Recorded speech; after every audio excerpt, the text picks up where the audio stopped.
famously said that America isn't really a melting pot, but a savory stew where traditions from around the world help form our national character. And that's true of our culinary heritage as well. This morning on The Dish, we visit a restaurant that hit its stride by bringing a taste of West Africa to our nation's capital. The restaurant open Crumb may be unassuming, with space for just a few and a takeout-focused business. But the food it serves is captivating. A fusion of traditional African Ghanaian dishes with Mediterranean and American influences, like red snapper with beans and plantains. I think this is a family favorite. And a fried chicken sandwich served on milk buns, baked here daily. Delicious. I'm covering my mouth so that my mother doesn't yell at me, but oh my gosh. I don't think you can find the same flavors here and somewhere else, because I make everything in-house. You can't really duplicate it. Peter Opare is both chef and co-owner. He got the name Open Crumb from a baking term used to describe the inside of breads and cakes.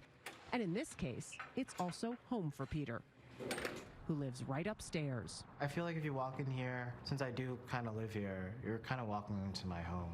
And he's always been most at home in the kitchen. I remember the first time I put myself in the position to use.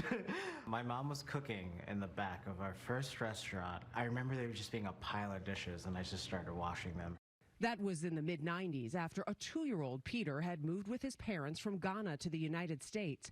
They opened a coffee shop, which eventually turned into an African restaurant. As the family business grew, Peter and his 2 brothers had a front row seat for it all. Did you think, though, that it would be a career for you? Oh, God, no. I ran away from it.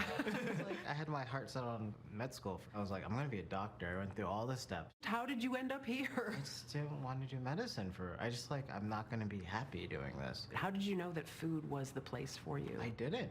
But when you start talking about food so much, and when food is like one of the conversations that comes up all the time, salivating over the idea of buying a KitchenAid, it's a sign.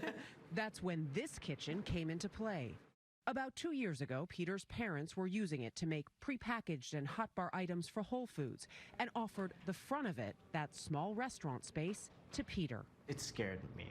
Don't get me wrong. Really, why? Because it's like something I never was in the front of. I've never cooked professionally at this level by myself. It took me some time to gain that confidence. Why did you trust him? Because Peter has always loved to cook since the age of 5. The family business turned family legacy. It's second nature to me. Like Jimi Hendrix, his dad taught him how to play guitar, and he was blessed with that. So I have that same privilege of having my mom teach me how to cook and growing up in a commercial kitchen. Hands-on learning. I never really need to go to culinary school since I grew up in culinary school. That education continues. Peter regularly pulls from his mom's knowledge of African food and restaurant know-how. She's even been fondly referred to as the General. Even though I run the kitchen, I make the menu, she runs things. And she definitely is a driving force behind a lot of this. You could use your hands. That's the right way to eat Ghanaian food. It's about the emotion behind it when you're eating it. I want to make other people really happy with my food. I've also grew up in a family in which food was always like joy and like love and attention and care, because we always took our time with it. It's the thing that brings you together. And Peter doesn't think people should have to pay a fortune to experience that. It feels like you reflect the neighborhood a little bit. Yeah, people want me to be here. That neighborhood is Anacostia in southeast Washington, D.C. Once home to Frederick Douglass, the area's rich in African-American history and culture, but lacks financial wealth, and is exactly where the Opare family wants to be. Why for you is it important not just to be here, but to have a restaurant here that people can enjoy in this community? Because I think we've lost so many of them, especially Black-owned restaurants in this community. We need something that represents people. If it's not African culture or Black American culture, you need something that represents them, represents us.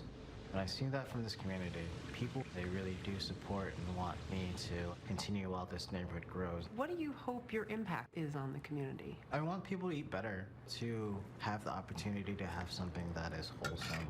I want people to know that we're here and we're not just here to like extract from the community. We actually want to give back. That's hot. It's why when the coronavirus pandemic took its toll, Open Crumb began working with 3 nonprofits to provide more than 300 meals a week for those who need them most. That's hard for businesses to do at a time like this where obviously you already are being stretched, isn't it? It is, but it gives you so much more back. There's more to having a restaurant than just making money. If you can give someone a meal and they're hungry, that's something that we should be doing. It's an extension, he says, of Open Crumb. Open Crumb to me means technique. Food should, in my opinion, take time. This is one of the most important ingredients that you have. And it's that time and that time together when you were referencing when you were a kid. Yeah, like my mom's always taking her time with food. I love every step. When you spend so much time on something, it really does show at the end. People feel and taste that love. People do. You can't really duplicate it. And honestly, this is a family business. Everyone is involved in it, and that community now, Jeff, is a part of that family as well. Just fantastic. I want some of that fish, Dana. All right, really good stuff. It was good.